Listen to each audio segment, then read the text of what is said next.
ผมสาวดีชาวอะไร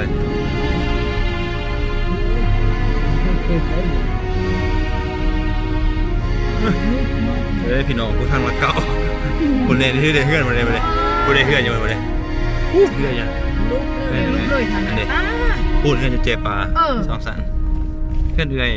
นั่น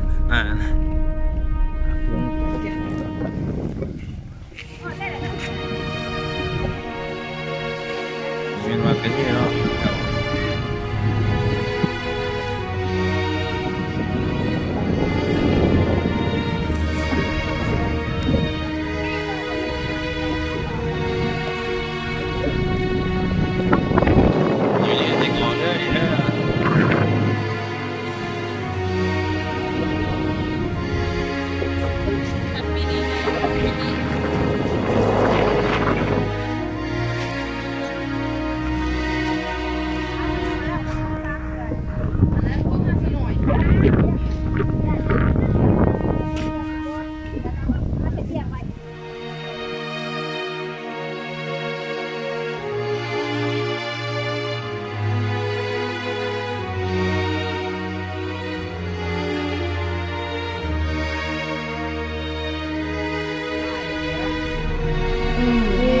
อันนั้นให้เนื้อตา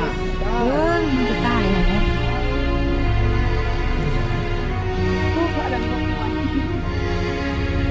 มันไก่เพื่อนทุกอย่างทำทำเอาเนี้ย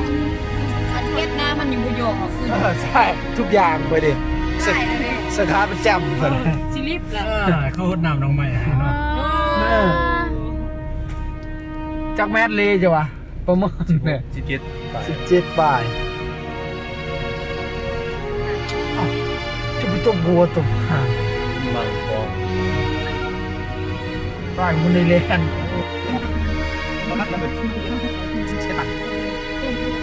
ก็มันเห็นลูกเข้ามาตัวก่อน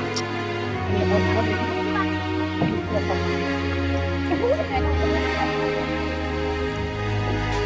ยังไม่ได้นี่ก็คือดีปล่อยทานนะเริ่มเลิกแล้วบอกให้ผมชิดตัดต่อ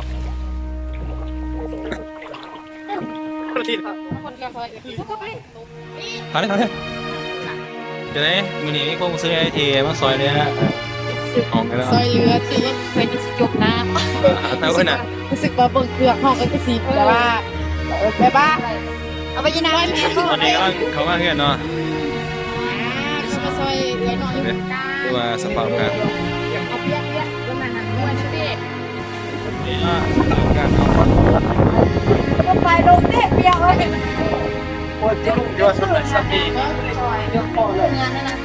เอาไม่จะขยุ่งจะสิเอาไปยุ่งให้ดึงก้อนแต่ว่า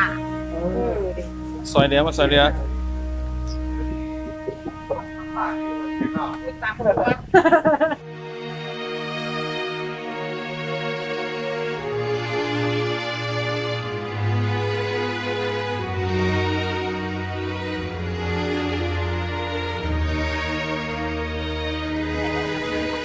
เปียกได้ไหมเนี่ยคุณใจที่ได้มาคุณสภาพอากาศอยู่ตอนนี้มันสมที่แท้เลยอันนี้ไม่ต้องดู